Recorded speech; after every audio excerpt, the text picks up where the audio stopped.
C'est Rapology du lundi au vendredi, 20h-23h avec Uni sur BX1.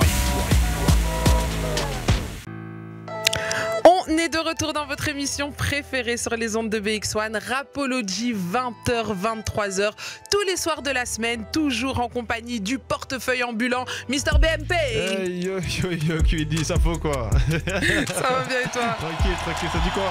Très bien, très bien. Tu m'appelles portefeuille ambulant, ça va pas le faire, cousin. Tu sais bien, Barclay, je suis obligé de dire la vérité au public. Je suis obligé de leur dire que s'il n'y a pas d'iPhone, tout ça, c'est parce que t'es radin. Bon, allez, ton iPhone, on va ton iPhone. Montre-moi ton iPhone, il fait, montre ton iPhone à la caméra, vite fait. J'ai pas. Ah, d'accord. J'ai pas, désolé. Les amis, je rappelle qu'on est aussi présent sur les réseaux sociaux Facebook, Insta, TikTok, X. On est aussi sur Twitch. Et puis, il y a notre numéro WhatsApp 0460 26 20 20. Vous pouvez interagir avec nous tout au long de l'émission. On prend vos commentaires, vos réactions, vos messages. Envoyez-nous tout ça sur WhatsApp 0460 26 20 20 ou dans les commentaires sur Twitch.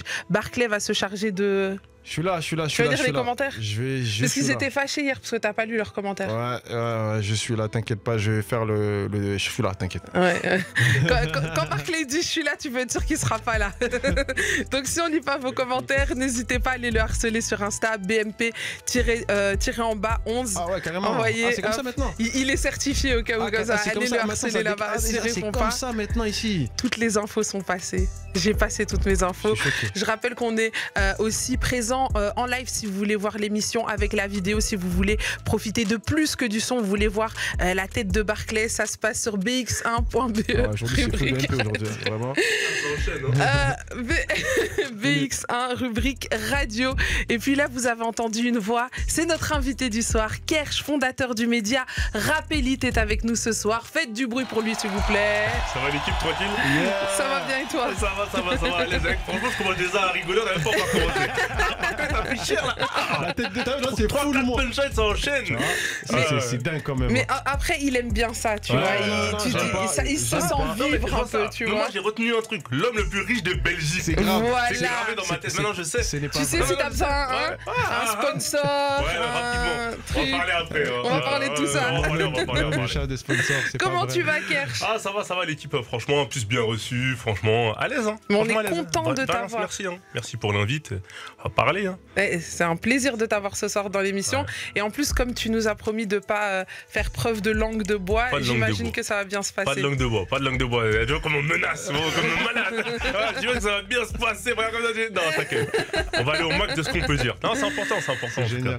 Alors, Kersh, on va parler un petit peu de toi pour que notre public te découvre. S'il y en a qui ne sont pas encore au courant, on va essayer de te présenter, retracer un petit peu ton parcours. Ouais. Toi, tu es un amoureux de musique avant tout, si je me trompe pas. Ouais, c'est ça. En fait, moi, à la base, je suis un passionné de musique, passionné de rap, tu vois. À la limite, quand je crée le site internet un peu en 2008-2009, c'est un peu par hasard. C'est à la base, c'est parce que j'ai un forum qui parle de rap. Tu vois. Après, on nous sollicite pour faire des interviews. Et au bout d'un moment, on se dit, oh, pourquoi pas, on va tenter l'expérience. Et de fil en aiguille, ça commence comme ça. Mais à la base, je suis un gros bousillé. Rap US un peu, mais surtout rap français de base. Ouais, surtout rap français. Tu t'es bousillé à qui quand t'étais plus jeune? En vrai de vrai, il y a Arsenic, franchement, t'as Arsenic, t'as Oxmo, tu vois, t'as Ideal J aussi, t'as Booba, t'as Rof, t'as Rimka. T'as Salif, t'as Despo. Non, il y a beaucoup.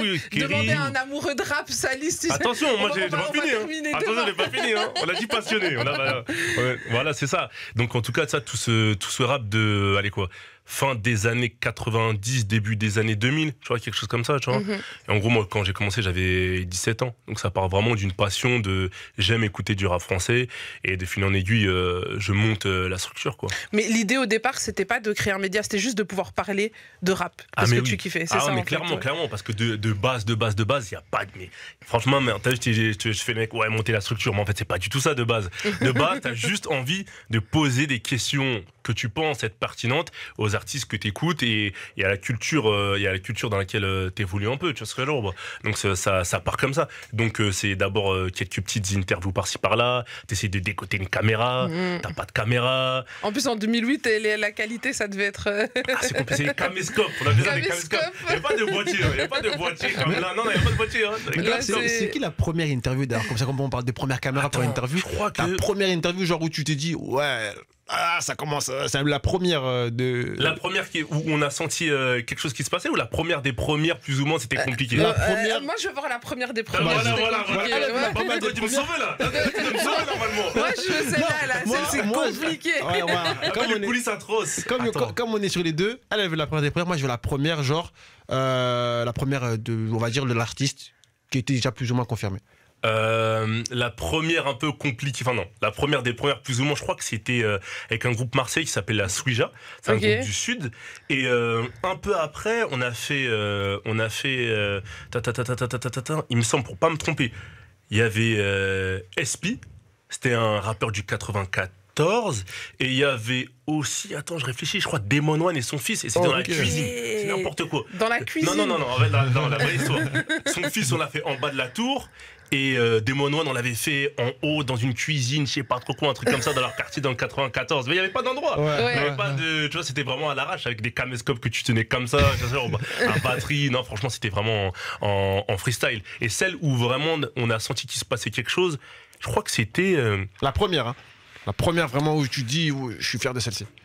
En vrai, t'es un peu fier de toutes tes interviews, en vérité. Mais celle où le public commence à se dire, oh, mais c'est qui eux? C'était peut-être avec Socrate, hein, peut-être avec McTayer, peut-être avec McTayer à l'époque. Hein. Parce que Socrate, tu vois, il a toujours des choses à dire, on argumentait beaucoup, on échangeait, tu vois, c'est des longues interviews, elles duraient peut-être des 2 heures. C'est bien les artistes qui parlent, parce qu'il y en a, ils parlent pas. C'est compliqué d'aller les chercher. C'est pas toi que je vais apprendre ça. En fait, toi, t'as besoin qu'en face, ça parle pour que tu puisses créer cet échange-là, cette interaction. Pour rebondir. Voilà. Et ouais, c'est ça. L'idée au départ, c'est que tu te rends compte peut-être que dans les médias, on pose pas les bonnes questions aux artistes. C'est ce constat-là aussi? En fait, c'est ce constat-là, c'est le constat d'un jeune qui regarde le rap, qui consomme du rap et qui se dit des fois, j'entends pas forcément les questions que nous on se pose, tu vois. Quand t'es là, t'es au quartier, tu débats sur des parkings jusqu'à pas d'heure, ouais, mais l'autre truc, machin, nanan, ou sur tel projet. Donc tu te dis, cette envie-là, on va la transposer, si on en a l'opportunité, on l'a eu, si on va la transposer en essayant de faire le job. Et moi de toute façon déjà dans mon caractère personnel, j'aime bien l'échange, j'aime bien les débats, parler, poser des questions, ouais mes trucs machin, Barclay t'es dans cette école là aussi, tu vois, on essaie de savoir, tu vois. Donc ça part de là, tu vois. En fait c'est une continuité de la personnalité de ma personnalité en tout cas. Et donc c'est vraiment, en fait en gros si je comprends bien, Rap Elite c'est toi, c'est en fait c'est toi et les gens comme toi. En gros on est en bas, on discute de choses, on a envie de mettre en avant en fait tous ces sujets et en tout cas dans l'angle dans lequel nous on l'aborde et on le consomme. Voilà, exactement, c'est ça, c'est de base. Moi je le commence seul, je crois que j'ai peut-être 17 ans, quelque chose comme ça. Ça part de ma chambre, tu vois, chambre d'ado, t'as 17 ans, tu vois, ça arrive de fil en aiguille et après tu rencontres des gens sur ton chemin. Et tu crées une équipe au fur et à mesure et des passionnés. Parce que comme je disais tout à l'heure avec Barclay, de toute façon, si t'as pas la dalle, reste chez toi. Parce qu'au début, il n'y a pas d'argent. Mais pendant longtemps, il n'y a pas d'argent. Pendant longtemps. Maintenant, il y en a, rassure-moi. Ouais, maintenant, ça va en vie. Tu vas pas tout ce que Belgique. Le plus riche de Belgique. C'est de dépatouiller. C'est de bagarrer. Tu vois pas tout ce qu'ils font partout. Ils sont les articles, les bannières publicitaires, tout ça. Ils sont partout. Ils sont partout. On n'est pas comme Barclay, on n'a pas eu la chance de. Mais au départ, il n'y a pas d'argent. C'est compliqué de se constituer une équipe. Est-ce que les gens que tu rencontres parfois ils te disent je suis pas payé chaud, c'est un caméraman, un truc comme ça? En fait au début il y a pas de caméraman parce que c'est toi-même. Voilà, c'est ça. Je suis entre guillemets, j'aime pas trop ce terme-là, même c'est le terme approprié, journaliste, cadreur, monteur. Je fais tout, tu vois ce que je veux dire. Et après de fil en aiguille, tu rencontres des gens qui ont des compétences. Tu leur dis t'as vu là pour l'instant potentiellement il y a pas d'argent ou il y en a très peu. Donc est-ce que t'es chaud, est-ce que t'es pas chaud? Et c'est là où tu vois ceux qui ont vraiment cette dalle, cette passion. Parce qu'au début, il n'y a pas tout ce... En plus, le rap, je vais pas dire que ça paye pas, mais c'est pas comme aujourd'hui où c'est assez mainstream, c'est la musique la plus écoutée, en tout cas en France, etc. C'est vraiment... c'est du rap, bien souvent, des fois street, faut aller dans des endroits tard, tu vois, ce genre, t'y vas, truc, machin, et... Enfin, tu rentres dans des cités, c'est pas fréquentable. On aime cette vie-là. Des fois, dans des trucs, tu te dis, tu sais, en fait, rendez-vous à telle heure, mais tu sais pas où tu vas faire l'interview. Ça peut être dans une cave, ça peut. SP, je me rappelle très bien, on rigole, mais c'est un truc. En fait, ça me rappelle un truc. On est en train de voir quelque part, mais tu sais pas où tu vas. Tu vois, je crois qu'on l'avait fait dans sa voiture. Dans sa voiture, ou dans une voiture. Il était sur la plage arrière. Moi, j'étais devant. Et en fait, on filmait vers l'arrière, tu vois, parce qu'il n'y avait pas d'endroit. Je crois qu'il pleuvait ce jour-là. On a dit, une cerveau dans une voiture. Donc, en fait, t'as vécu, c'est quoi tes pires, enfin, pas les pires souvenirs, parce qu'au final, ça devient des bons souvenirs, mais sur le coup, t'étais. Une anecdote comme ça où tu te dis, ah, trop chaud. Attends, c'était quoi? Il y avait quoi? Une anecdote où c'était vraiment compliqué. En fait, il y en a eu plein, mais en fait, c'est tellement marrant des trucs où, par exemple, c'est pas forcément chaud, mais par exemple, tu fais un gradure, on fait une interview. Lui, à la base, il voulait pas trop faire l'interview, Grady. Au final, on se croise parce qu'on a grave des gens en commun. Vas-y, Grady, fais une interview de ça. Il fait, ah, les gars, moi, je suis pas trop interview, mais on s'entendait bien, tu vois, parce qu'on se croisait, on avait des gars en commun. Au final, on part sur une interview, pas préparé, rien. Nous, on avait caméra, mais on n'avait pas, parce en fait, on devait même pas le croiser, en fait. On se croise par hasard. Tu connais. Le vieux, vas-y, on s'attrape sur le corner, vas-y, on fait ça, tu vois. Et finalement, on fait une interview, et tellement on a bien fait l'interview a duré du temps, à la fin, il n'y avait plus de batterie, plus de light, tout a lâché. Mais non. Tout a lâché. Après, on a pu sortir, mais en vérité, l'interview, elle s'est arrêtée parce qu'on n'avait plus de batterie et plus de light. Ah ouais. C'était pas prévu que, tu vois, et finalement, et même lui, il s'est surpris à beaucoup parler parce qu'à la base, il n'était pas spécialement chaud pour la faire et on l'a faite, quoi. Dis-moi, ça a été dur au début de réussir. Tu dis, par exemple, Gradure, il n'était pas trop chaud de faire l'interview, justement, de réussir à convaincre les artistes de vous faire confiance, de vous donner la parole, tout ça. Bah, en fait, c'est simple. Déjà, par exemple, il y a plusieurs situations. Un Grady, par exemple, lui, quand il n'est pas chaud pour la faire, c'est que de base, il est pas très promo, tu vois, et il n'en avait pas forcément besoin non plus. Son engouement, il montait bien, tout ça. Mais pour répondre à ta question sur le fait que est-ce que c'est compliqué au début, mais clairement, c'est clairement compliqué parce qu'il faut faire tes preuves. C'est ça que avant d'arriver à avoir un artiste plus ou moins confirmé, il faut en faire peut-être 10, 15 en développement, et même toi, en fait, tu développes. Tu vois, et c'est bien, ça te permet de te faire les dents, comme on dit, tu vois, ce genre, et au fur et à mesure, toi, tu développes la chose, mais c'est très compliqué parce que on te voit comme... en plus, nous, comme il y avait un style assez contradictoire, parler, poser des questions, débattre. Les artistes, ils n'aiment pas trop cette contradiction. Pose-moi des questions classiques. Pourquoi tu veux commencer à faire le psy ici, là?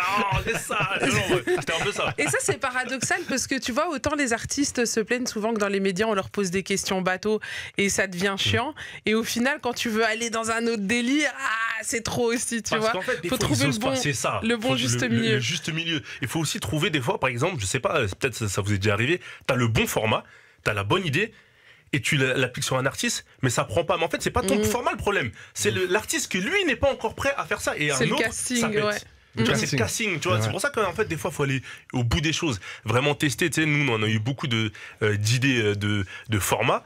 Et à chaque fois, des fois, on fait des tests, en fait, sur un ou deux artistes. On voit si ça prend ou pas. Mais des fois, c'est tout simplement, c'est qu'on s'est trompé d'artiste. L'artiste, il est peut-être pas à l'aise sur ce format-là, et peut-être lui préfère des formats classiques. Il y a des gens qui sont un peu, entre guillemets, foufou, et ben c'est un peu plus fluide. Par exemple, nous, quand la génération Koba, RK, à l'arrivée, Larry, etc., nous, on faisait beaucoup les immersions, même avec Calage Criminel, tout ça, donc eux, ils étaient un peu plus détentes, ils avaient un peu plus l'habitude des réseaux sociaux, donc c'était beaucoup plus facile de faire des formats immersifs avec eux, avec mon gars Karim, tu vois, et en fait, ils étaient plus à l'aise dans ces codes-là, alors que les anciens, la rigolade, rentrer dans le privé, ouais. Rap français, tu vois, c'était sérieux. C'est dur.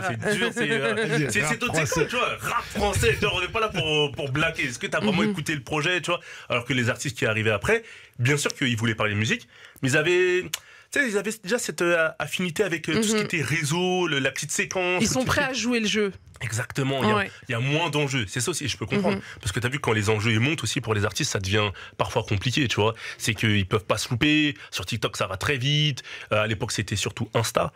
Donc, c'est compliqué. À la moindre erreur, Blacklist, Koba, il a failli passer plusieurs fois. À chaque fois, il disait des trucs maladroits. Si ça se retourne contre lui, tout ça. Ce que je dis souvent sur un cas comme Koba, c'est qu'il est jeune. Les gens ne se rendent pas compte. Je crois qu'il a pété à 17 ans. Tu le mets en promo, etc. Bien sûr, il a la légèreté. À 17 ans, on dit tous des bêtises. Et bien sûr, mais toi, moi, tout le monde parlait. Et je peux dire que lui, il en a dit des bêtises. Lui-même, je crois qu'il était jusque 21, 22. Aujourd'hui, c'est ma sauce, c'est ça en fait. J'ai capté. Moi, j'ai poussé un peu. J'ai pas coupé, mais j'ai poussé. Ok, non, mais voilà. Moi, j'aimerais bien savoir un petit peu à quel moment Rap Elite, ben, ça devient concret, ça devient sérieux et ça peut être considéré comme un taf. Parce qu'au départ, c'est de la passion. À quel moment ça devient un taf, ça devient sérieux et quels sont les nouveaux enjeux du coup? En réalité, de 2009 à 2014, bah, en soi, t'es en perte. C'est-à-dire que, en gros, quand je dis t'es en perte, c'est-à-dire que, pour bien que les gens y comprennent, tu génères des revenus, mais les revenus que tu génères ne te permettent pas de couvrir tes charges. Donc, c'est-à-dire que tu es en négatif, on va dire, si je dois faire le truc comme ça. À partir de, 2014-2015... Les premiers revenus viennent de quoi? De la pub? De la publicité. Par exemple, des artistes en indépendant qui veulent faire la promotion de leur album qui va sortir, ils vont prendre des bannières, à l'époque c'était sur le site, des bannières sur ton site ou sur ton Facebook, et toi tu monnaies ça, tu fais en sorte de construire ton petit modèle économique. Et pour le coup, ça te permet juste... acheter un peu de caméra, payer le serveur internet, et franchement même des fois, on se rend pas compte, mais je le disais aux jeunes au bureau il y a pas longtemps, quand on était assez jeunes, même des fois, parce que tu sais, t'es jeune, t'as 18-19 ans, et t'as peut-être pas forcément de rémunération parce que t'as arrêté les études, mais tu travailles pas entre guillemets, bref. On connaît, t'inquiète. On connaît les 400 coups. Même des fois, ne serait-ce qu'un ticket de métro pour aller là où tu dois aller. Tu réfléchis. Bon, l'aller, le retour, on est sûr. Après, il faut grailler là-bas. Tu dois faire des choix. Tu dois faire des calculs. Des calculs scientifiques. Ça paraît fou comme ça. Tu vois, c'est genre, mais c'est comme ça. Et c'est là où, tu vois, ça commence à créer cet esprit de la débrouille. L'esprit de la débrouille, il commence à arriver. Mais les revenus, en tout cas, sérieux, avec des maisons de disques, ça commence à arriver peut-être vers 2014-2015. Et c'est là où tu te dis, ah ouais, il y a vraiment quelque chose à faire. C'est-à-dire que on est moins à perte, on peut commencer à prendre un petit bureau, potentiellement engager d'autres personnes qui ne sont pas de notre premier cercle, entre guillemets, recruter, tu vois ce que je veux dire par là? Embaucher. Et bien choisir, parce qu'embaucher, c'est... En fait, ça tu peux même pas l'anticiper. En fait, si tu peux pas l'anticiper, c'est... En fait, franchement, l'entrepreneuriat, qu'on le veuille ou non, c'est vraiment une aventure. Il y aura les bons côtés, les mauvais côtés, et même les mauvais côtés, ils vont t'apprendre. Nous, en tout cas, moi, personnellement, je sais que j'ai beaucoup plus appris dans les mauvais côtés que dans les bons côtés. Forcément, mais en fait si c'est facile, t'apprends, enfin pas que t'apprends pas, mais en fait ça glisse, t'as pas le temps de te poser des questions, pourquoi ça a foiré. Alors que quand c'est un galère, quand tu dois réfléchir, c'est là que t'apprends en fait et que tu level up. Je me rappelle un jour on avait fait l'interview de Booba, c'était la deuxième fois qu'on le faisait, je crois que j'avais avoir peut-être 21, 22 ans ou quelque chose comme ça. Et en fait, ce qui se passe, c'est que on le fait dans une espèce de salle de répète. Nous, à l'époque, on avait caméra au point, tout ça, truc basique, quoi, rien de fou, bon, voilà. Et finalement, on fait l'interview et on s'aperçoit, après, au montage, qu'en fait, il y a de l'écho. En plus, tu fais Booba. Un truc comme ça nous arrivait, ça. Toi, tu fais Booba, tu peux pas lui dire reviens, mon frère. Non, on était pas prêts, nous, on arrive comme ça, je donne de la cahier, bon, on y va, tu vois. Il y avait la caméra, il y avait la light. Mais en vrai, on n'avait pas encore de micro HF. On savait même pas ce que ça voulait dire. C'était quoi le terme? On avait encore les micros à l'époque. Vas-y, on était déconnectés. Tout ça, là. Les filaires, là, tu vois, genre. Et finalement, donc quand on sort l'interview, je pense qu'un Psel est encore en ligne. On a dû passer par un ingé son pour traiter le son, mais le son est gâté. C'est pas pareil. Tu vois, et ça fait de l'écho max, tu vois, laisse tomber. Mais ça nous a appris, on s'est dit, ah putain, en vérité, il faut qu'on investisse dans des micros HF. Tu vois, donc t'as beau faire un artiste qui est confirmé de fou à l'époque, et je crois que c'était pour Autopsy 4, je crois, il me semble que c'était pour ça, que ce projet-là. Et toi, t'es un média en développement, peut-être que t'as un bon contenu dans le contenu, mais à côté, la logistique, la technique, c'est pas ça. Et est-ce que, du coup, les artistes, ils se rendent compte de ça? Est-ce que parfois, c'est malaisant? Tu sais, t'arrives devant un artiste, t'es pas au top, toi, t'as pas le bon matos, t'es un peu... Il y en a, c'est des fumiers. Il y en a, c'est des sacrés fumiers. Il y en a des managers, des artistes, c'est des sacrifiés, mais conneries, tu vois, en mode, les gars, investissez dans le matos aussi, les gars. Investissez dans le matos. Les gars, vous voyez pas qu'on se tournait de souffrant nous-mêmes.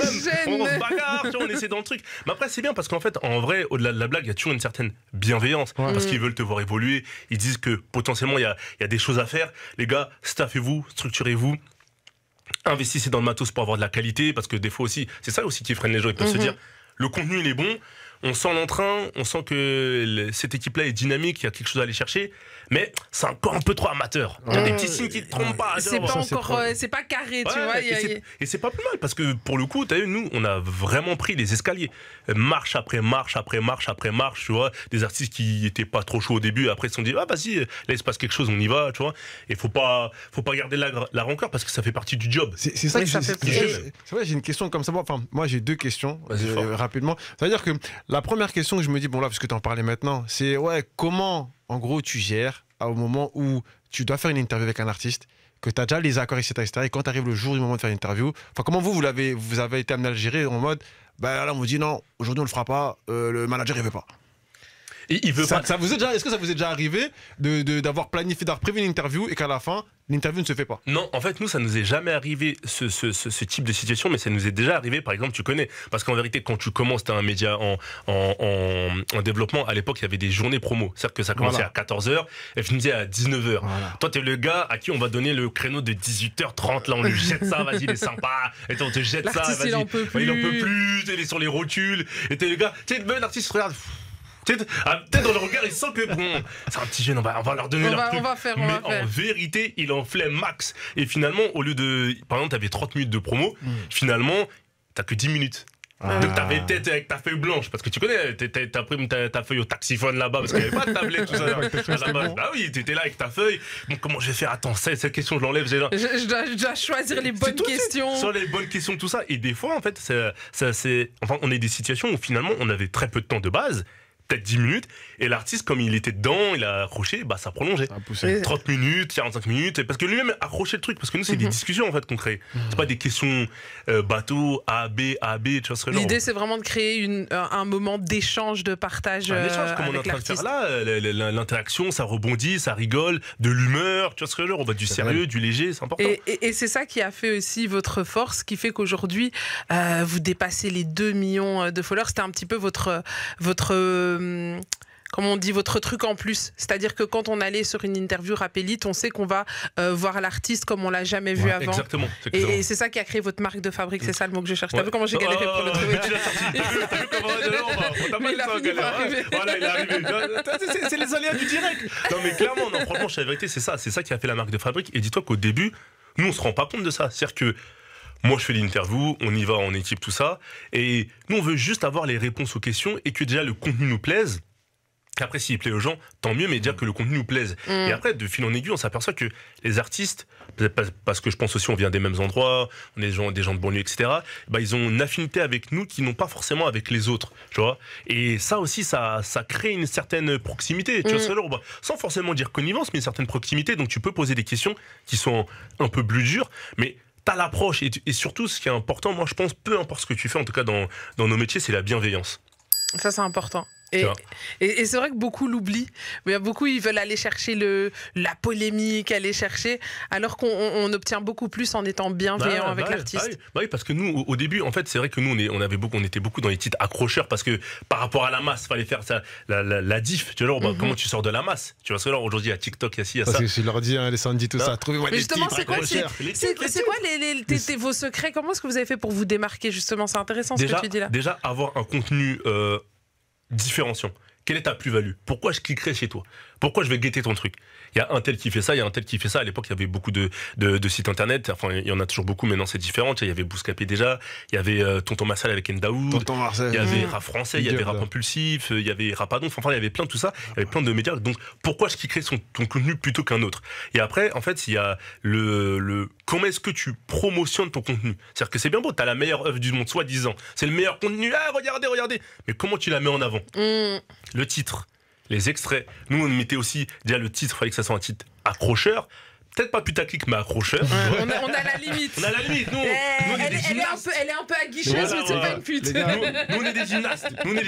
Je fais le relou. Donnez-moi la définition pour ceux qui regardent et qui écoutent, etc., et qui ne sont pas forcément le truc. Qu'est-ce qu'on entend quand on dit putaclic et quand on parle d'un titre un peu plus. Je pense que c'est clair. Putaclic, c'est. Moi, si je devais définir, c'est qu'un titre putaclic, c'est un titre mensonger. Un titre mensonger où tu détournes le sens premier de ce qu'a dit l'artiste. Tu vois. Après, un titre, entre guillemets, accrocheur, c'est un titre, il l'a dit, il a dit cette chose-là. Peut-être que lui, c'était pas forcément la chose qu'il voulait mettre en avant. Mais écoute, mon gars, t'as vu, on va tout dire, on est en fête. Donc si on peut faire de l'audience et faire en sorte que le contenu marche derrière, bon, on va l'attirer comme ça. Et après, les artistes au début, ils étaient un peu, ah ouais, un petit peu relou de ça, c'est de cette approche, mais en fait ils ont vu que finalement en vrai quand ils mettent toute l'interview, ils coupent pas les moments, tout ça, donc c'est nickel. Donc c'est ça, faire du bon contenu, savoir faire en sorte de le promotionner et être régulier aussi, régulier dans tes envois.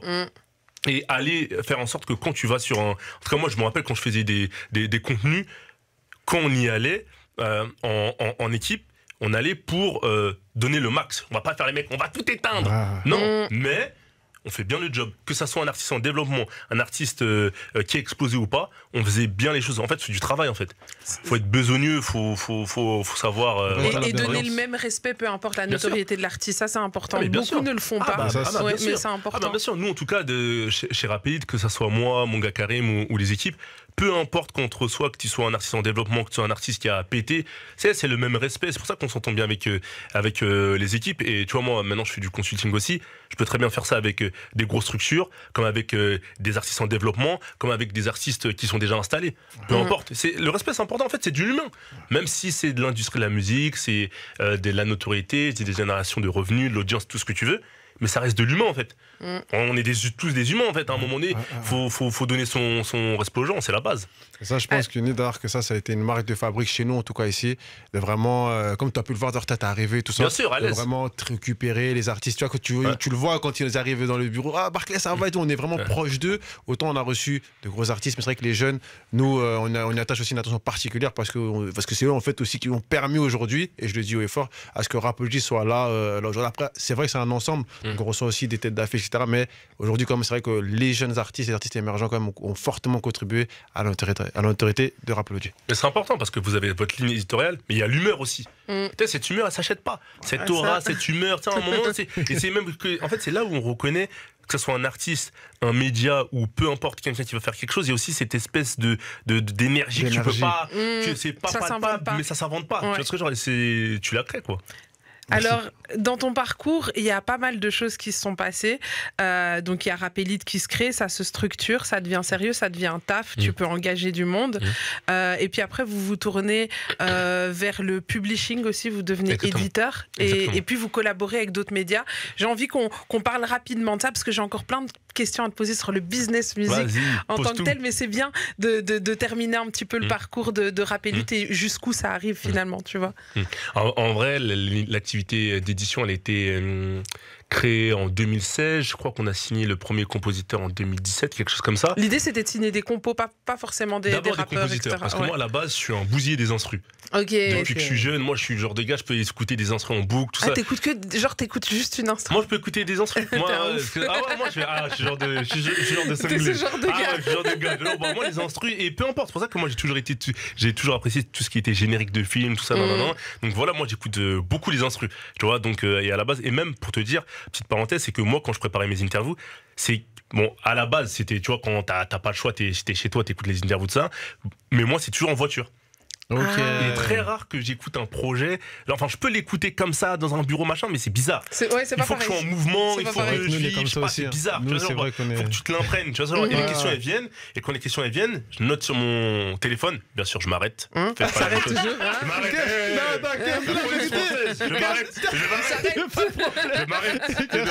Il a plus beaucoup de points. Il a plus beaucoup de points. Il veut pas. Je m'arrête. Il s'arrête. Non mais attends, Kersh, je veux bien, tu t'arrêtes, mais je sais quand une idée elle est trop chaude. Il a dit, je m'arrête. Moi, je suis un canard, j'ai pas de problème. Je m'arrête. Je respecte la loi. Non, mais voilà, tu vois, c'est ça. Et après, tu notes sur ton bigot. Et comme ça, au fur et à mesure, tu sais, ça fait une espèce de, tu connais, de notes, plein de brouillons. Et quand t'es au calme, là, tu réorganises tout, machin, truc, nanana, les idées que t'avais. Donc, l'activité d'édition, pour reprendre, elle vient parce que moi, j'aime bien tout ce qui est composition, etc. Donc, mon gars et moi, on se met à la recherche, carrément, on se met vers la recherche de compositeurs. J'en repère un sur YouTube qui, j'aime bien ses prods, j'ai découvert sa chaîne YouTube, ça, on le contacte. Et finalement, de fil en aiguille, on s'entend bien, on échange, mon gars il échange avec lui, tout ça, on le fait signer sur notre boîte d'édition et ça commence comme ça, tu vois. Et vous avez les contacts finalement avec le média pour le faire placer sur des gros artistes, c'est ça? Oui, non mais c'est important, c'est vrai, c'est important cette vision. Non, c'est important cette vision, cette synergie, mais tu peux très bien être un bon média et un piètre éditeur. Oui, et là c'est ça qui est marrant. Ça c'est important. Et c'est clairement, ça veut rien dire. Et ça c'est intéressant du coup parce que c'est vrai, là c'est un bon point. Aujourd'hui, on a beaucoup d'éditeurs qui sont éditeurs, genre faut prendre des points, etc., mais qui ne font pas le travail d'éditeur. Qu'est-ce qu'un bon éditeur, Akash? En fait, pour moi, un bon éditeur, c'est que tu t'assures que le développement de tes compositeurs soit assuré et que leurs droits soient respectés. C'est-à-dire en termes de split, en termes de pourcentage qu'ils doivent prendre sur l'œuvre, tu fais en sorte que de défendre leurs intérêts et de les faire placer sur des titres ou sur de la synchro, tout ce qui est publicité, etc. En fait, tu développes leur carrière. C'est pas juste tu l'as signé un jour et vite fait t'envoies par-ci par-là. Tu sais, c'est une activité qui prend du temps et de par ton réseau, de par ton expérience, de par tes connexions, tu fais en sorte de leur faire bénéficier ça et tu leur donnes des conseils aussi parce que bien souvent il y en a parfois, ils font des bonnes compositions, mais il y a des problèmes de mix. Mais ils sont bons en fait. C'est juste des petits réglages. Si tu parles d'artistique, c'est peut-être problème de mix, problème de ci, de ça, c'est peut-être pas le bon plugin, c'est peut-être pas le bon logiciel, des choses comme ça. Après, d'autres, ils sont bons, ils ont tout ce qui est mix, etc. C'est carré, mais la stratégie. Ok. En fait, peut-être que tu fais trop. Par exemple, je te donne un exemple. Potentiellement, toi, t'es bon, tu fais beaucoup de volume, mais après, pour faire les envois de prod, t'es pas régulier dans ça. Tu me dis, parce que nous, on fait des envois de prod, mais aussi les compositeurs doivent faire leurs envois de leur côté. Tu vois. Ou bien il y en a, ils sont en mode, tu sais, ça arrive chez les compositeurs, ils produisent peut-être pas assez. Ok. Je sais pas, tu vas faire, je sais pas moi, tu sais, y a pas vraiment de seuil, mais quand t'es en sous-production, ce qui fait que c'est toujours le même compo que t'envoies. Ouais. Mais en fait, il faut régénérer, faut toujours faut changer. Okay, du coup, mais après, pour les compositeurs, ça peut être compliqué parce que selon la vie que t'as, peut-être tu taffes en même temps, t'as ci, t'as ça. C'est du jus, c'est de l'artistique. Ouais. Des fois, t'as l'inspeed, des fois, tu l'as pas. Et c'est des relations humaines aussi, tu vois. Donc c'est ça. Mais ça veut rien dire. Tu peux être un bon média. Management et c'est tout un travail. C'est autre chose. Ça veut pas dire que t'es un bon éditeur. Et ça, ce qui est marrant, c'est que toutes les entre guillemets galères plus ou moins qu'on a connues avec le média. Je dirais pas qu'on les connaît avec l'édition, qu'on les a connues au début, mais presque, parce qu'en fait, et moi j'aime bien ce truc-là, t'es personne. Okay. T'es personne en fait, on s'en fout. T'as le contact, c'est bien, mais c'est un coup, je vais écouter ta prod. Oh les gars, KO votre prod, pourquoi vous voyez ça? Ou bien les gars, parce que mon gars Karim, tu vois, des fois quand il voit les artistes, tu vas pas répondre, t'es chelou toi. C'est genre, à base de non frérot, mais quoi, elle est claquée la prod, dis-nous direct, tu vois. En fait, et des fois, c'est même pas ça, c'est que peut-être ils n'ont pas eu le temps d'écouter, il y a eu ça, et des fois, il peut ne pas accrocher. Ouais. Tu vois, et ça veut pas dire que le compo est mauvais ou que la prod est mauvaise, c'est juste que ça matche pas à ce moment-là. Et c'est bien entre guillemets de reprendre d'autres escaliers. T'as fait les escaliers médias, maintenant tu fais les escaliers entre guillemets édition et c'est autre chose quoi. Ouais. Et donc en fait en perpétuelle évolution, en tout cas dans ce business musique qui est lui aussi en perpétuelle évolution, qui change tout le temps, qui bouge tout le temps. Et moi justement j'ai envie de te poser une question et je vais revenir sur ce que tu as dit tout à l'heure au moment où tu parlais d'interview avec Gradure. Tu dis un truc où tu dis pour lui ça marche bien, il n'a pas forcément besoin de ça. Et j'ai l'impression qu'aujourd'hui un média, en tout cas dans la tête des artistes, n'est plus un besoin de faire un média, dans le sens où le paradoxe il s'est un petit peu inversé. À l'époque, les artistes avaient besoin que les médias leur donnent leur chance pour se faire connaître. Surtout à votre époque, parce qu'il n'y avait pas les réseaux sociaux, etc. Et à l'heure d'aujourd'hui, où les gens peuvent être leurs propres médias, ils ont les réseaux sociaux, ils n'ont plus forcément besoin de médias. Il y a une espèce d'inversion des rôles. Est-ce que toi, tu le ressens aussi dans Rap Elite? Bien sûr, on l'a ressenti. C'est pour ça aussi que nous, la partie média, parce qu'on a diversifié les activités, on va peut-être en parler, mais c'est une partie sur laquelle on est un peu moins actif comparé à une certaine période, parce qu'en fait, à un moment donné, nous, on était médias, mais producteurs de contenu. Parce qu'il y a les médias producteurs de contenu, c'est-à-dire de la vidéo, etc. Et il y a les médias relais d'informations sur les réseaux sociaux qu'on voit de plus en plus. Et c'est autre chose, c'est tout aussi prenant, mais c'est autre chose, c'est pas la même chose déjà. Et c'est pas les mêmes coûts aussi. Merci. Et tu vois, bien entendu. Clairement. Dès qu'on parle d'argent, ta vie se réveille. Non, je sais de quoi tu parles. Non, mais c'est vrai, parce qu'en fait, et c'est pas du tout pour dénigrer, mais relayer une information que tu as vue sur tel sur compte, Rap Elite. voilà, ou Rap Elite, ou même le compte d'un artiste, c'est pas la même chose que d'aller prendre ton contenu, ta caméra, etc. Filmer, mais c'est autre chose, faut s'adapter. Voilà, gérer le son, comme tu disais tout à l'heure, tout ça. L'ingé son, c'est pas rien. Tout le monde. C'est pas rien. Franchement, c'est pas rien. C'est physique. Donc, et aujourd'hui, les artistes, sachant qu'ils ont leur commu, ils ont de plus en plus de réseaux sociaux, ils peuvent parler en direct avec leur communauté. Ce qui fait qu'ils ont moins besoin de passer par l'apport des médias pour pouvoir faire la différence, pour pouvoir interpeller. Tu vois, donc ça, nous aussi, on l'a constaté, donc on est obligé de s'adapter. Mais par contre, moi, ce que je constate, c'est que c'est vrai que les artistes, je pense, ont moins besoin des médias, surtout ceux qui ont une grosse commu. Mais quand ils vont faire des médias, c'est qu'ils savent qu'il y a une réelle plus-value dans leur exercice promotionnel. Tu vois, s'ils le font, c'est vraiment qu'ils se disent, ça va m'apporter, comme à l'époque, hein, mais d'autant plus aujourd'hui en fait. À un moment donné, un artiste aussi, il y a aussi le truc de se dire, je suis un artiste, et il y en a beaucoup aujourd'hui comme ça, mais ils ne maîtrisent pas aussi forcément l'exercice médiatique. C'est vrai. Et parfois, ils font des bourdes rien que parce qu'il n'y a pas de média training, il n'y a pas de... Et même, j'ai envie de te dire, Kouny, même si tu fais un média training, il n'est pas dit que tu ne fasses pas d'erreur. Tu vois, genre, l'erreur est humaine, tu peux glisser, t'es pas un homme politique, t'es pas rompu à l'exercice, et même les hommes politiques peuvent faire des erreurs. Tu vois, ce genre, c'est compliqué. Donc aujourd'hui, tu vois, c'est vrai que, ouais, clairement, il y a beaucoup moins d'artistes qui font des médias, mais il faut s'adapter. En fait, moi, je pars du principe que, en tout cas, moi, je suis de cette école-là. Tu vois, en fait, à un moment donné, il y a eu un cycle, c'était comme ça. Maintenant, il y a un nouveau cycle, adapte-toi ou meurs. T'as pas envie de t'adapter? Tant pis pour Monsieur, toi. mettez-vous de côté. Va t'asseoir là-bas. Avec nous. Non, mais t'asseoir là-bas, on se voit après. Pourquoi tu vas pleurer? Bah non. Adapte-toi, fais en sorte de diversifier tes activités comme nous on a fait, si tu peux le faire et si tu en as envie, tu vois. Et voilà, parce qu'à un moment donné, quand tu commences, c'est ton temps parce que t'es pile jeune, tu commences à 17-18 ans. Maintenant, t'as un autre âge, t'as un âge beaucoup plus avancé. Bah, tu dois t'adapter entre ce que t'as envie de faire, ce que t'as moins envie de faire, etc. Quoi. Et justement, tu parlais de diversifier les affaires. On va en parler dans quelques instants. Mais je vois que leur fil, il est déjà l'heure de se faire une petite page. Avant de lancer la pub et d'aller sur le truc, moi, juste parce que je vais rebondir sur ce qu'il disait. Allez. Voilà, mais rapidement. Rapide. C'est vrai, moi, alors t'as dit un truc hyper important. Et moi, ça me touche personnellement parce que nous, on est vraiment dedans. Ça veut dire que t'as parlé de créateurs de contenu et de producteurs de contenu. Et c'est vrai que nous, aujourd'hui, tu peux produire du contenu et la chance que je dirais à notre époque, c'est qu'on a des chaînes qui peuvent racheter les contenus, donc on peut produire et revendre un contenu et puis essayer de faire essayer de faire une marge en fonction des possibilités. Moi, ce que je respecte beaucoup, c'est que vous, à votre époque, il n'y avait pas encore on va dire, ce système qui était en place et donc vous aviez dû produire vous-même, comme tu dis, avec vos caméras, etc., être passionné, monter les trucs, les sortir, etc. Comment vous faisiez? Parce qu'il y avait d'autres métiers, mais comment est-ce que vous faisiez pour pouvoir, du coup, avoir perduré dans le temps? Parce que je crois que tout à l'heure, tu parlais, la date que tu donnes, il y a plus ou moins 4 ans, je crois, entre quand ça commence à devenir rentable, quand tu te poses la question, et comment tu tiens? Mais déjà, de base, il y a plusieurs choses. Pense pas à l'argent.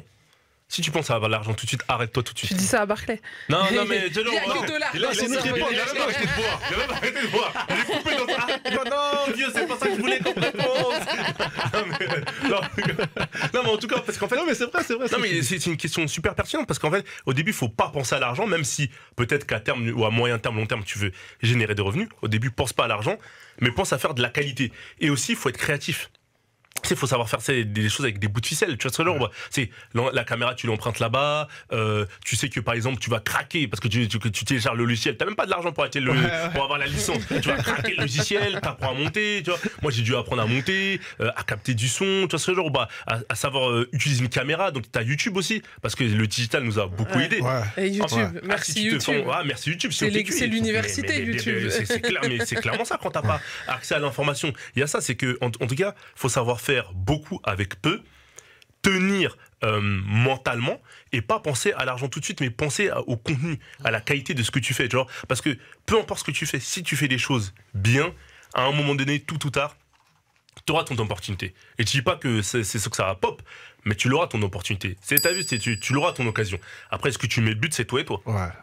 Ça ramène toujours à la passion, en fait. Si t'es pas passionné de ce genre de taf, en fait, il y a des tafs, tu peux les faire sans être passionné, mais ce genre de taf où tu dois donner de ta personne, donner ton énergie, ton temps, pas compter tes heures, tout ça, t'es pas passionné, tu tiens pas 2 jours. Et tout ce que je dis, c'est en tout cas, nous, le parcours qu'on a créé, Rap Elite, et peut-être d'autres médias indépendants comme Bouscapé aussi, c'est cette formule-là de passionné. Parce que tu as des médias qui sont arrivés derrière, qui avaient beaucoup plus de moyens, qui ont fait des levées de fonds et qui ont parlé de rap, et comme Combini ou Brut, qui ont amené autre chose aussi, mais qui avaient déjà des moyens assez importants au début. Donc c'est pas la même logique, tu vois. Mais c'est toujours de l'entrepreneuriat. En tout cas, faut respecter. C'est toujours de l'entrepreneuriat, c'est autre chose. Mais voilà. En tout cas, quand t'es en indé et que t'es à moins je sais pas combien, J'espère que t'as du cardio. Barclay, il connaît pas ça, les moins sur le compte. Moi, en effet, oui, c'est vrai que des connais moi, je les ai connus.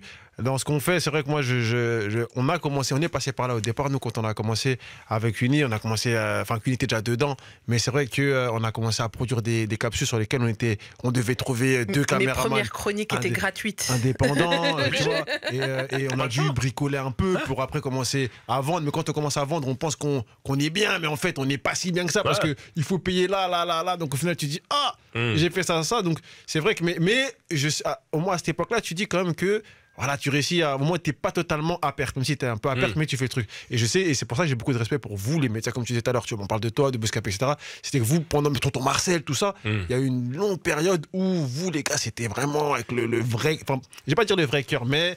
T'as vu, c'était réel, c'était cru. Et en plus, il y a un petit paramètre que je vais ajouter, et je pense qu'on va enchaîner, mais l'État aussi. C'est-à-dire que quand tu fais, en tout cas nous en France, tu as une structure, par exemple, il y a une chose entre être payé entre guillemets au lance-pierre, au black comme ça, et quand tu commences à te structurer, les taxes, c'est autre chose. Peut-être quand tu crois que t'es dedans, et après tu vas, mais imposition, attends.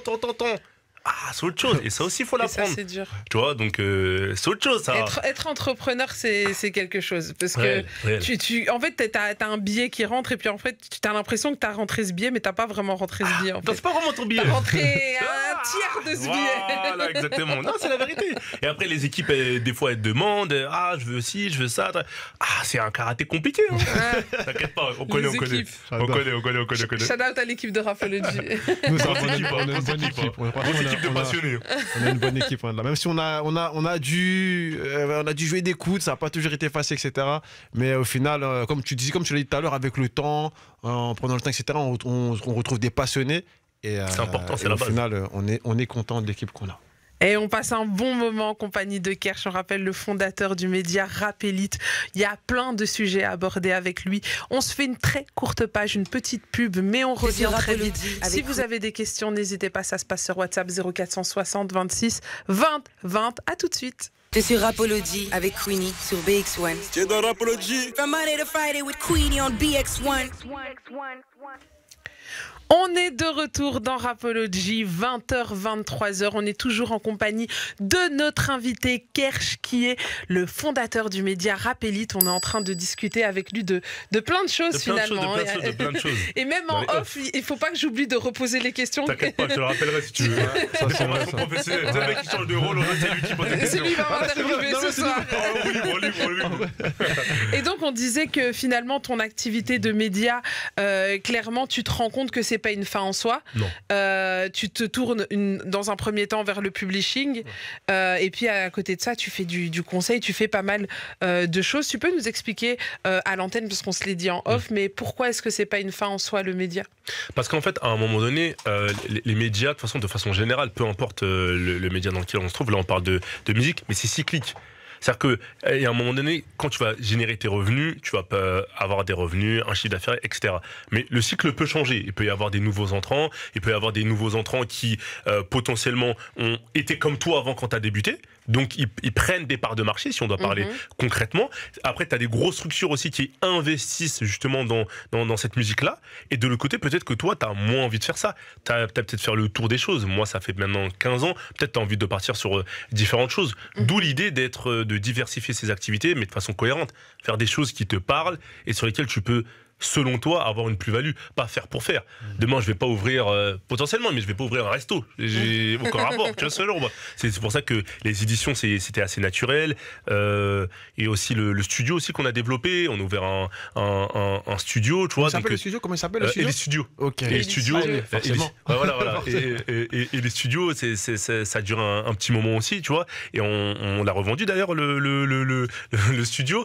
Et en fait, et à un moment donné, toutes ces choses-là, ça te permet d'apprendre, de voir d'autres choses, de générer des revenus. Ouais, mais en fait, c'est une aventure entrepreneuriale. Tu as commencé comme ça et voilà, tu changes. Et ton business, il évolue au fur et à mesure, en fonction de toi aussi, de tes envies, de comment tu mûris aussi. Tu deviens plus âgé, tu as peut-être moins envie de courir derrière les artistes, de te retrouver dans une cave à faire une interview. Mais par contre, en fait, ça, c'est ce qui est marrant, c'est que quoi, le charbon change, mais il y a toujours du charbon. Oui. Je sais pas si tu captes la nuance. Ce qui est marrant, c'est que nous, en fait, en tout cas avec mon gars, on peut se retrouver. En fait, que ça soit dans une cité de Bresson, du fin fond de je ne sais où, on va être à l'aise, comme en maison de disque avec je sais pas qui, apparaître je sais pas quoi, on va être à l'aise aussi. Et le fait d'être un peu caméléon, je pense que ça a été important dans le parcours. Parce que sinon, tu peux pas de durer autant de temps dans le rap, je pense. Et ça, c'est important de dire. Ce que j'ai l'impression, quelque part, c'est aussi, tu vois, de ce que je vois de l'extérieur, à mon niveau, donc ça, c'est mon avis à moi,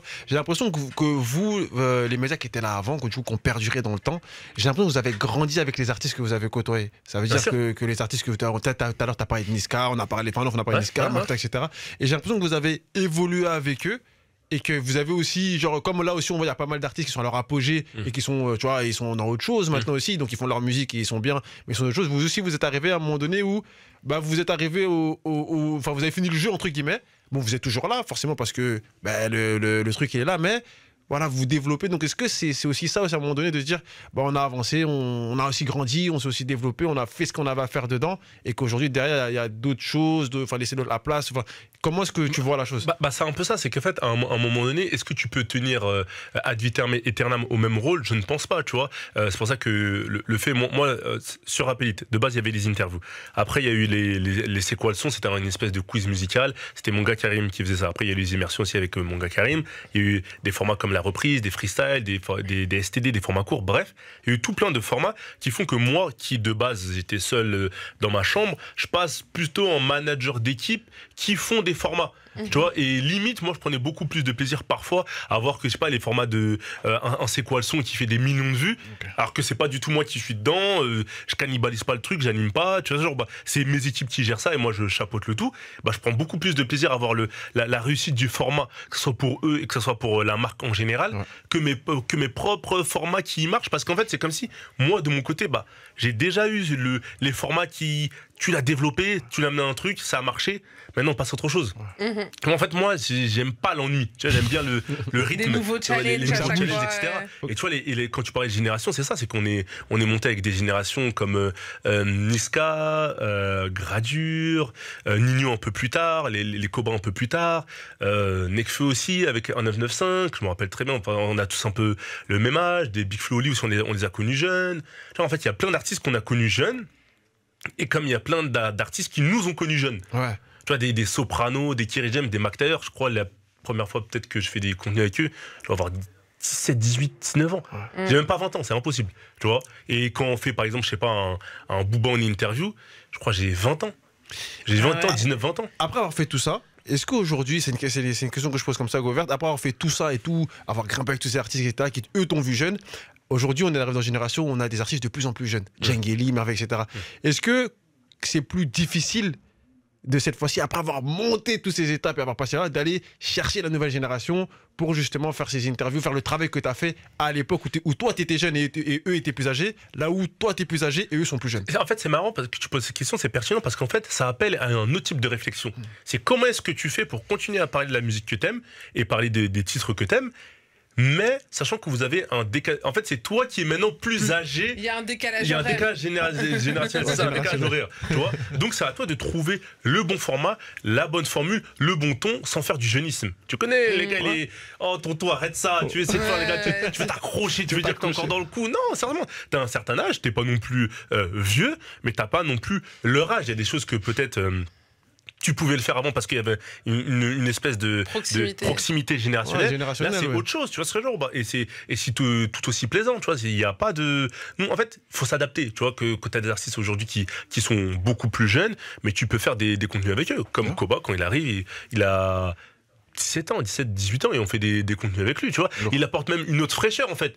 Parce qu'en fait, la fraîcheur qu'il a, limite, en fait, je vais pas dire qu'on a jamais vu ça, mais c'est tellement un fou qu'en vérité, lui-même, il te donne de l'entrain même que t'avais peut-être plus sur des choses, tu vois ce que je veux dire. Surtout avec mon gars Karim, avec qui ils s'entendent bien parce qu'ils ont un peu le même esprit de la rigolade. Tu vois, donc ça c'est marrant. En fait, comme tu disais tout à l'heure, en fait, c'est de l'échange, c'est du win-win, un échange de fluide. C'est bizarre ce que je dis, hein. Tu vois, mais c'est d'humain à humain. Tu vois ce que je veux dire, c'est ça, en vrai de vrai. Lourd.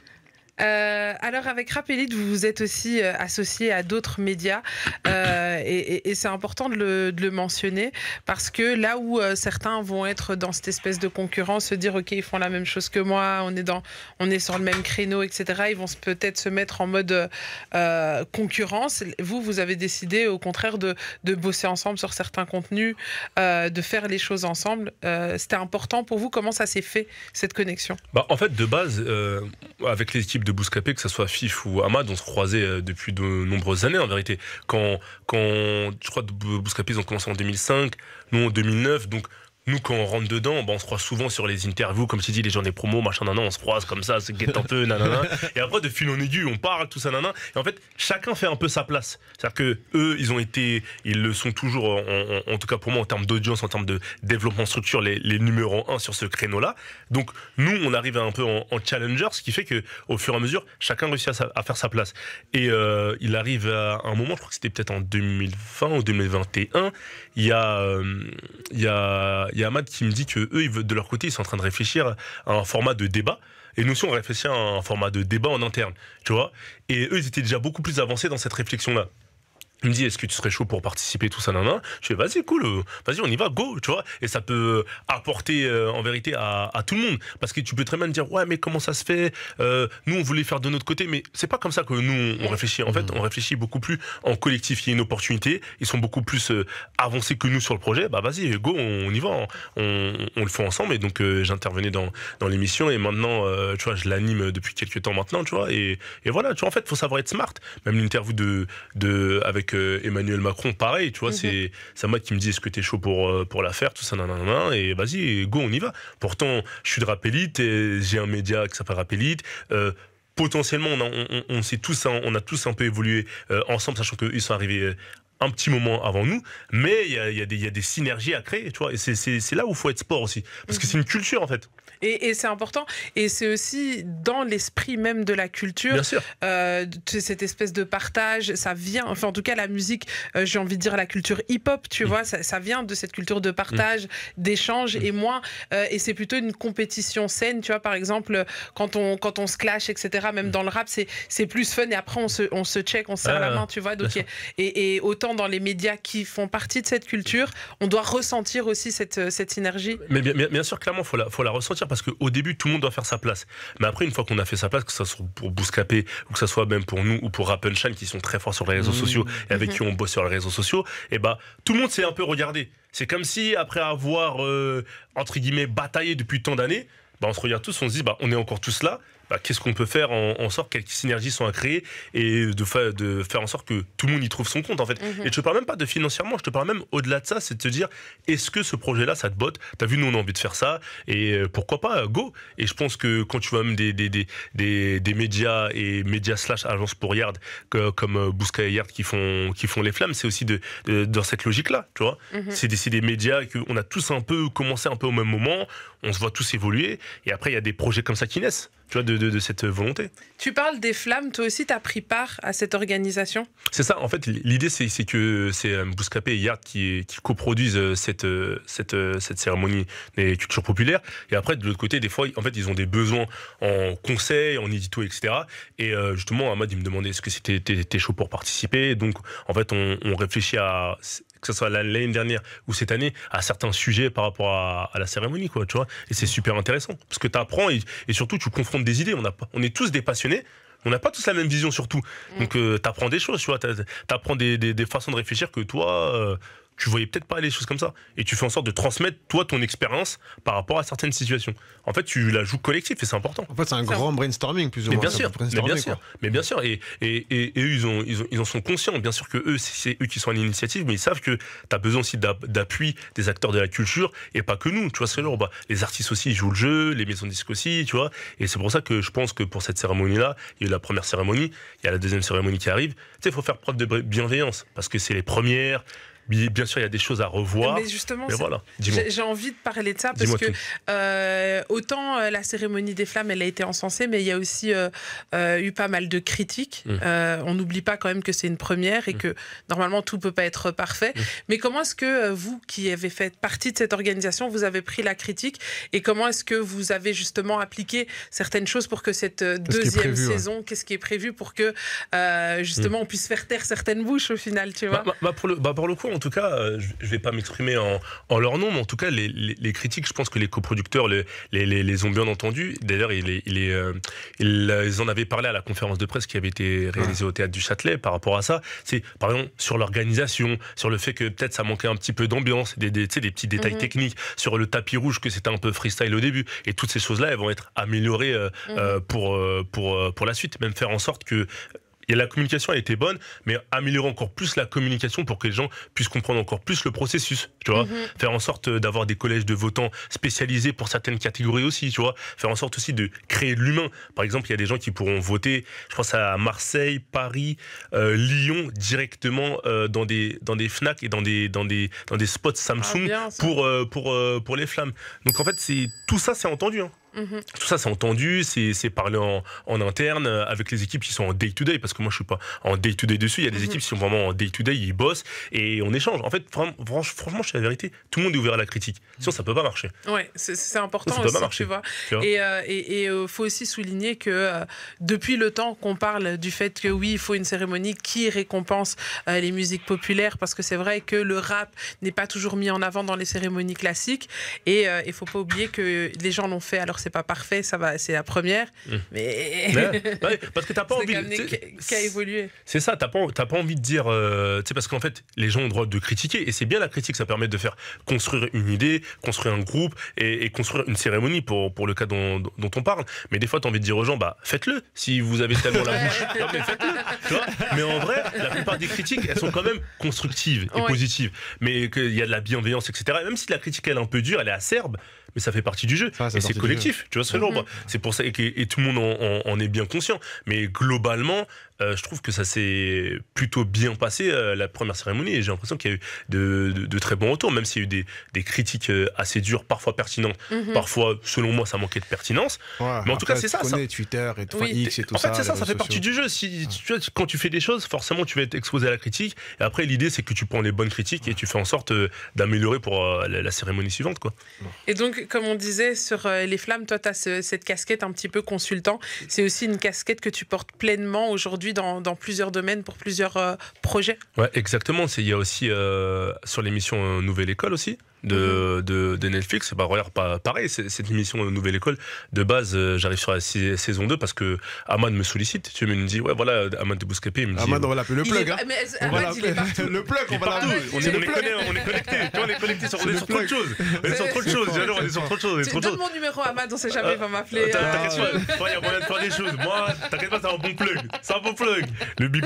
Tu vois, et c'est ça, tu vois, comme quoi, on échange beaucoup sur plein de choses et ça fait en sorte de créer des connexions, des synergies qui auraient peut-être pas eu tout de suite ou peut-être pas eu jamais, tu vois, genre. Et pourtant de base on n'est pas du même média, tu vois. On a créé nos structures. C'est ça qui est fou en fait. Oui, mais parce qu'en fait faut être smart, faut être intelligent. En fait, à un moment donné, il y a pas de moment où vous avez envie de vous genre en vrai de vrai, vous êtes vous avez une tournée promo, etc. Vous faites une promo, il y a pas de moment où vous vous regardez, ah putain lui. Mais ça c'est sûr, ça c'est la base. Et si t'as pas cette énergie là que tu veux éteindre le Joe à côté, ne viens pas. Merci. Mais c'est sain. C'est sain, c'est-à-dire que la concurrence saine. En fait, que celui qui a fait le meilleur contenu sorte son contenu et on voit ce qui se passe. Et c'est le public qui tranche. C'est le public qui tranche. C'est ça, c'est sport en fait à un moment donné. Tu vois ce genre. Et pendant longtemps aussi, FIF a été présent, faisait des interviews, a fait des classiques aussi. Tu vois, en fait, tout le monde se nourrit du travail de chacun. Eux, quand par exemple on arrive, potentiellement ils se disent, ah ouais, il y a un nouveau entre guillemets challenger sur le créneau des interviews de ça. Nous on va améliorer ça sur ça, on va faire en sorte de. C'est le jeu, tu vois. Mais à un moment donné, une fois que tout ça s'est passé, potentiellement on peut réfléchir à faire des choses Et ensemble. que vous avez grandi et que vous avez mangé aussi. Après, c'est un mode bon. Ah, c'est gars. On est un peu plus serein. Et en plus, c'est pas la même géné, c'est pas la même génération. Ils ont peut-être les gars de Bouscan ont peut-être beaucoup plus d'années que de nous, tu vois. Okay. Donc que ça ils ont vraiment aussi été bienveillants. Quand tu disais tout à l'heure au début, ils ont vraiment aussi été bienveillants quand même. Bah bien sûr. En fait, vas-y. Non, mais terminez parce qu'après je vais passer à un autre sujet. Donc, mais bien sûr. En fait, il y a la bienveillance. En fait, l'idée c'est qu'au début. Personne ne se connaît, donc et même nous, de base. En plus, nous, on a un peu de base, et que mon gars de base, on a la mentale un peu quartier. On connaît pas. Tu viens d'où toi? On parle beaucoup du Blanc-Mini dans le 93. Ok, Blancoc. C'est pas l'endroit où il y a la chicha chelou là où on avait été? Non, ça c'était au Speaky, c'était à Bondy ça. C'est pas long, Bondy. C'est pas très loin. Bondy, voilà, exactement, voilà, c'est pas long, tu vois. Et à la base, on a un peu, et mon gars il est de Stein, tu vois, du 93 aussi. Donc on se rencontre en BTS, n'importe quoi l'histoire. Bref, et de base. Nous, on a cette mentale où on parle pas trop aux gens qu'on connaît pas, on se mélange pas trop, on a gardé un peu ce truc-là. En fait, on se mélange pas trop, mais on est très ouvert. Mais il faut pas oublier que tout à l'heure, tu as donné un point important, c'est que vous avez cette capacité d'adaptabilité. Tu vois, parce qu'on se mélange pas trop aux gens quelque part, mais en tout cas tu fais bien semblant, ou pas semblant. Oui, en fait, à un moment donné, faut comprendre qu'il y a certaines situations. En fait, faut être méfiant. Faire attention à qui tu fais rentrer dans ton cercle, mais faut pas être non plus fermé. Parce que t'as besoin.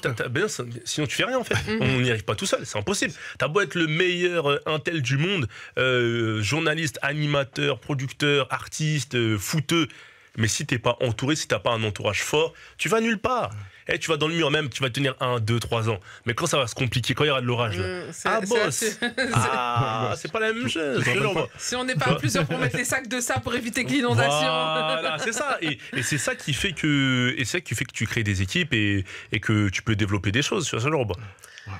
J'ai envie de parler de Nouvelle École parce que tu as bossé du coup sur cette saison qui va arriver, la saison 3. Il y a un point important que nous, les Belges, on se pose. Une question qu'on se pose. On a perdu Shai. Ok, ça veut dire qu'il n'y a plus de représentants de la Belgique. Est-ce qu'on existe encore dans l'avenir de Nouvelle École? Est-ce que il y aura encore ce côté, on vient à Bruxelles, on vient en Belgique chercher des talents, ou alors c'est mort pour nous? En fait, je peux pas te dire si l'émission est allée en Belgique, mais en tout cas, quoi qu'il arrive, c'est des talents de la francophonie. Donc on nous oublie pas. On vous oublie pas. On vous oublie pas. Okay. On vous oublie pas, on vous oublie pas. Quand ça dévoile rien, vous verrez quand ça va sortir. Mais en tout cas, on vous oublie pas, non, parce que c'est important. Parce que la Belgique, et comme je disais tout à l'heure, quand on disait en off, c'est un vivier de talent. C'est trop. En fait, peut-être que les gens captent pas, percutent pas, mais c'est un vivier de talent. C'est une dinguerie. Et parce que les gens ont l'impression des fois que il y a un peu des fois cet entre-soi parisien, on est là entre nous tout ça, mais c'est pas un Hong Kong, tu vois, c'est juste à côté. Regardez, je suis venu rapide, donc voilà, et il y a un vivier de talent non mais normal, tu sais, je t'ai dit, hein. Tu vois, en fait, c'est qu'il y a un vivier de talent, mais parfois qui peut-être manque d'exposition.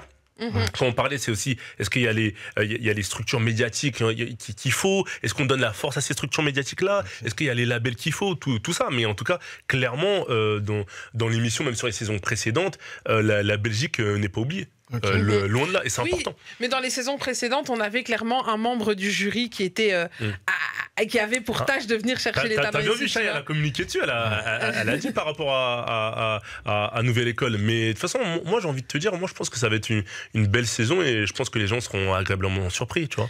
J'avais cette question aussi que je me posais sur Nouvelle École, et là c'est plus ton avis à toi que je te demande. Est-ce que tu penses que Nouvelle École peut vraiment lancer une carrière? Moi je pense que ça peut être un bon coup de projecteur, c'est-à-dire que t'es inconnu au bataillon et tu rappes dans ta chambre ou dans ton quartier et ça te permet de te mettre un coup de projecteur par rapport à ce que tu fais dans l'émission, bien sûr, et par rapport à ton niveau, sur ta musique. Mais c'est pas une fin en soi. Après, une fois que tu as ce coup de projecteur, c'est à toi de t'organiser avec tes équipes, trouver ta DA, trouver le bon deal, si tu as besoin d'un deal, pour développer ta musique. C'est-à-dire que oui, ça te permet de sortir de l'anonymat, ok, mais ça veut pas dire que dès que tu sors, dès que l'épisode sort, tu deviens une superstar. Parce que oui, tu vas avoir une grosse audience, mais après, faut gérer cette audience-là, faut gérer cette vague. Tu vois, oui, tu veux surfer sur la vague, mais des fois la vague elle peut t'emporter. Et est-ce que, à ton avis, l'étiquette Nouvelle École, tu sais, l'étiquette un peu télé-réalité, est-ce qu'elle colle aussi aux candidats de Nouvelle École, ou alors, tu sais, parce que le rap game, il y a ce côté, on a toujours envie de dire, ouais, street crédibilité, machin, etc. Quand tu fais un truc comme Nouvelle École dans le milieu du rap, est-ce que ça peut être plus difficile? La crédibilité. Après, j'ai envie de te dire, tout dépend, tu fais quel type de musique. Est-ce que tu es dans un rap street vraiment sombre, potentiellement, comme c'est un show qui est assez, entre guillemets, mainstream, qui peut s'adresser à tout le monde, potentiellement, ça peut jouer sur ta crédibilité. Et encore, quoi qu'il arrive, c'est une exposition. C'est après, toi, qu'est-ce que tu fais derrière, une fois que tu sais que tu sors de Nouvelle École, qu'est-ce que tu fais derrière pour développer ton univers pleinement? En fait, moi, je me dis qu'à un moment donné, faut pas cracher dans la soupe. C'est-à-dire que t'es totalement inconnu.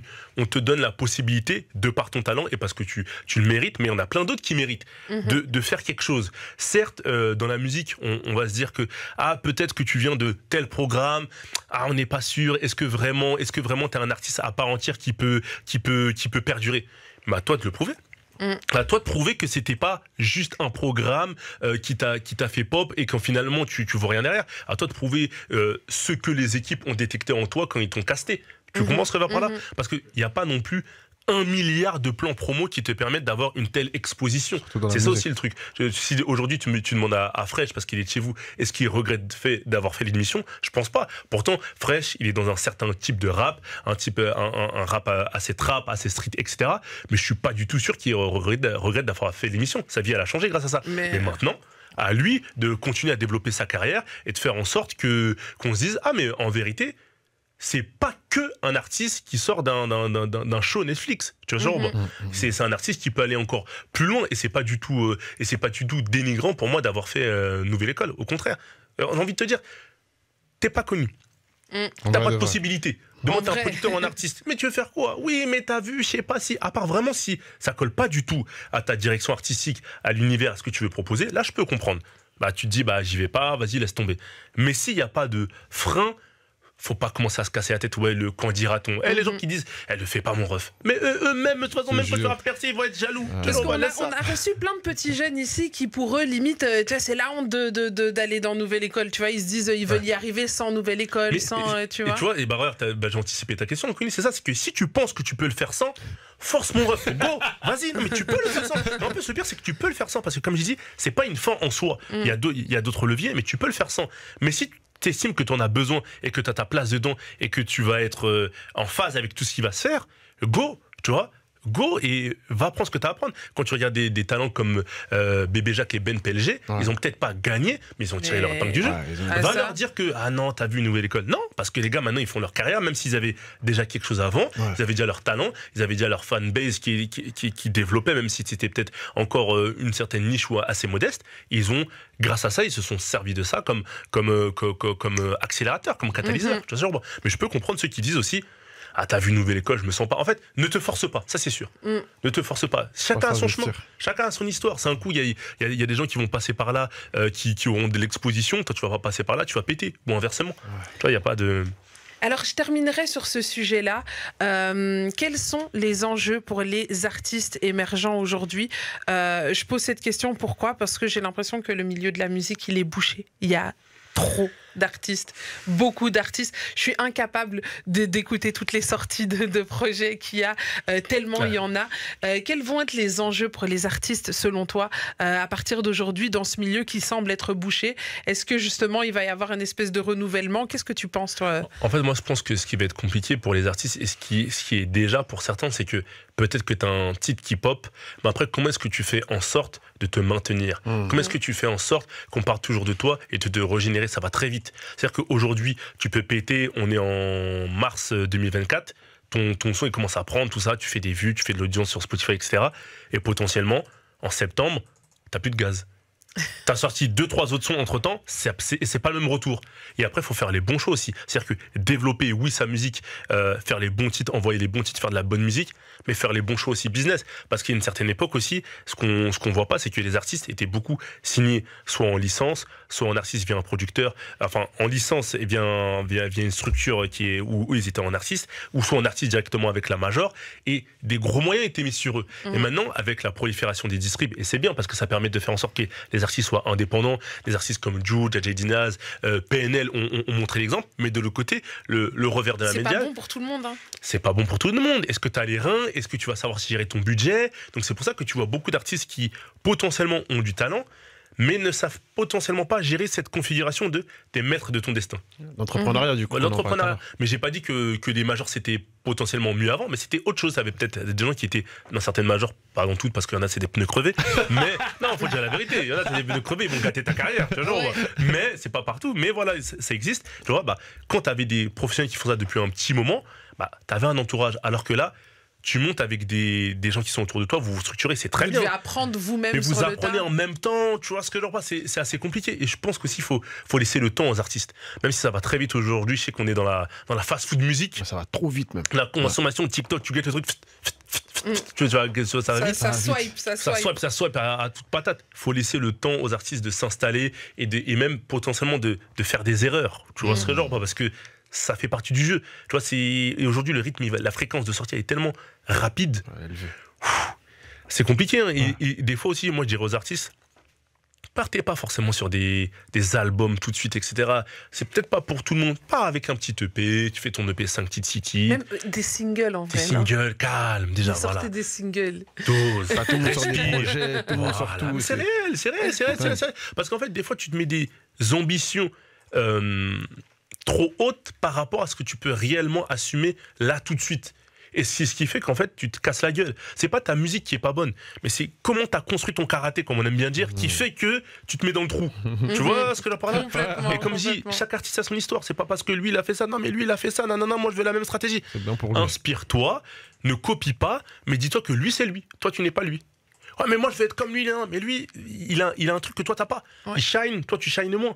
Mais par contre, toi, t'as un côté mystérieux qu'on aime un peu plus, tu vois, ça dépend, tu vois, c'est ça, il n'y a pas qu'une formule magique. Il faut avoir un peu l'humilité de se regarder en face aussi et de se dire, ok, quelles sont mes forces, quelles sont mes faiblesses, et pas regarder forcément ce que les autres font. Mais bien sûr, en fait, pour moi, un artiste qui ne sait pas se remettre en question, aujourd'hui, c'est compliqué, tu vois. C'est bien d'avoir la confiance en soi, même d'avoir une espèce de surconfiance en soi, mais il faut faire attention à l'ego mal placé et à l'incapacité de se remettre en question. Parce qu'à un moment donné, si tu as ce truc-là, je ne sais pas comment est-ce que tu vas faire pour survivre, parce qu'aujourd'hui, tout va très vite.